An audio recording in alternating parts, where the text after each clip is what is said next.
Welcome back to the Deep Dive.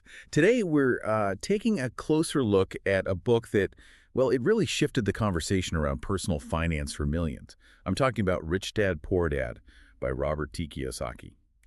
Our goal here really is to unpack its core ideas, explore its huge influence, and look critically at both its strengths and, the criticisms it's faced. Basically giving you the shortcut to understanding why this book is still such a big deal for so many people. Yeah, and just to set the stage a bit, it came out back in 1997. It's not a long read, maybe around 200 pages, and it sits squarely in that personal finance, maybe self-help category. It was definitely written to make you think. Okay, so before we get into the lessons themselves, what's really interesting is how Kiyosaki frames everything. He uses this very personal story, right, centered around these two very different father figures in his life. You got his poor dad, that's his biological father, Yeah. highly educated, worked hard for the government, very traditional views on money, job Gave the security. favorite. Exactly. And then there's rich dad. That was his best friend's father, a successful businessman and entrepreneur who showed Kiyosaki a completely different way to think about financial independence. And what the book does so well, I think, is use that story to just highlight the massive difference between those two mindsets about money. It's not just like his life story. It's really set up to empower you, the reader, to challenge that whole paycheck to paycheck grind and get you thinking about building wealth in a totally new light. And that new way of thinking really kicks off with Kiyosaki's big push for financial education. He basically argues that, school teaches us how to get jobs, but it doesn't really teach us how to handle money, how to make money work for us. Yeah. So what does he really mean by financial literacy here? Is it just like balancing your budget? Or is it something deeper? Oh, it's much deeper than just balancing a checkbook. He's talking about a fundamental shift in how you think. It's understanding how money flows, knowing the difference between an asset and a liability, really knowing it, and understanding how income and expenses actually affect your financial picture. And honestly, those terms sound simple, right? But I've seen really smart people kind of stumble because they don't grasp this foundation he's talking about. What do you think stops people from really getting it? That's a good question. And if there's one concept from this book that really made me stop and think, it's that stark difference he draws between assets and liabilities. It's probably his most famous point, and yeah, for good reason. He has that quote, "The rich buy assets. The poor and middle class buy liabilities they think are assets." Mm-hmm. Classic line. It just sticks, doesn't it? But let's poke at it a bit. Uh, His definition of an asset, something that puts money into your pockets, that may be too simple sometimes. Like, what about a skill you learn? It doesn't put cash in your pocket directly, but it lets you earn more later.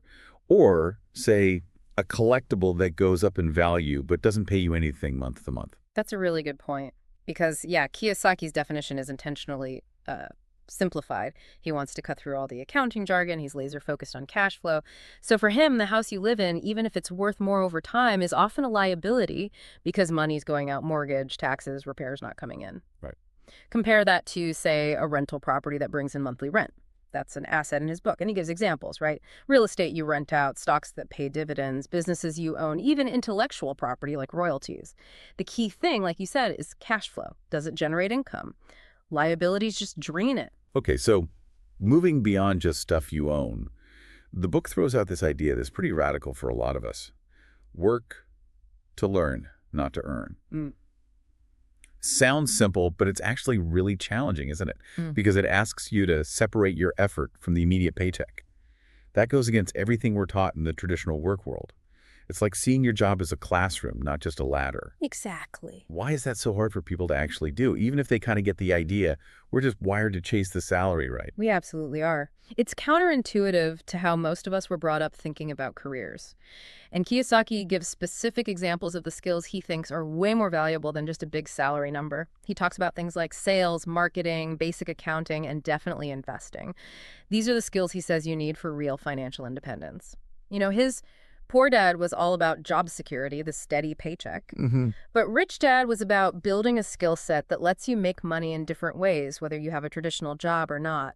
And once you start thinking about skills being maybe more valuable than just the paycheck, that naturally leads to Kiyosaki's big goal, doesn't it? Building your own thing through the power of entrepreneurship. Yeah. He really pushes this idea of working for yourself, building your own businesses instead of just working for someone else and making them rich. It totally does. And that means thinking like an owner, yeah, but also being okay with taking calculated risks and crucially building systems, things that can generate income without you having to actively work on them all the time. Passive income. Though it's worth saying, while the book makes entrepreneurship sound great, it maybe glosses over how hard it actually is sometimes. Good point.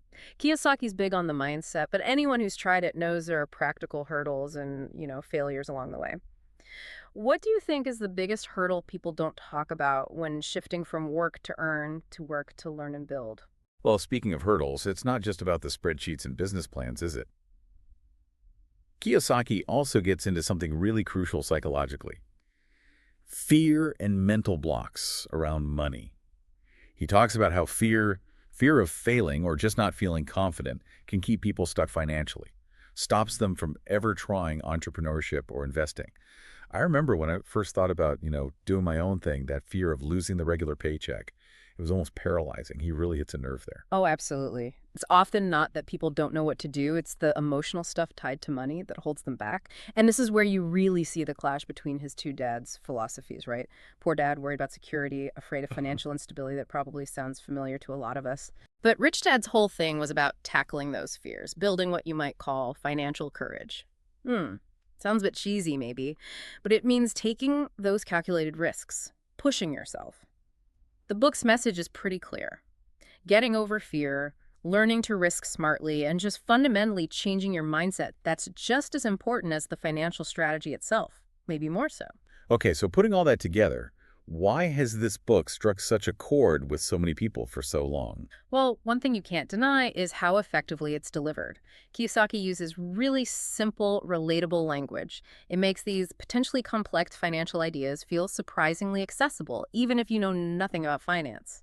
Right, and a big part of that is the storytelling. Yeah. Using the anecdotes about his two dads, it just makes the whole thing engaging. It makes the ideas stick in your head way better than some dry textbook ever could. And it really focuses on that mindset shift, doesn't it? It's less about the detailed how-to steps. Yeah, much less. And much more about changing how you think about money. Right. About questioning the usual advice rather than just giving you, formulas. Yeah. It's a different kind of financial lesson. Totally. And I think that makes it particularly inspiring for people who are just starting out, beginners exploring personal finance or investing.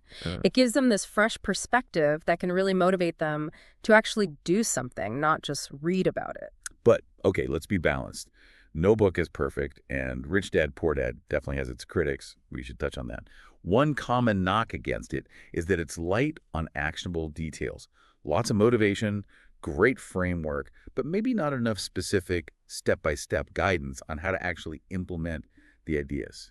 Yeah, that's fair. And it connects to the other big criticism, Okay? oversimplification. Critics will say, look, real-world finance is way more complicated than this. Kiyosaki's definition of an asset, for instance, puts money in your pocket. It's powerful because it's simple, right? But it cuts through a lot of nuance. Traditional accounting might see things differently. So while that simplicity gets beginners fired up, critics argue it glosses over important complexities or risks. It's a starting point, definitely not the whole picture.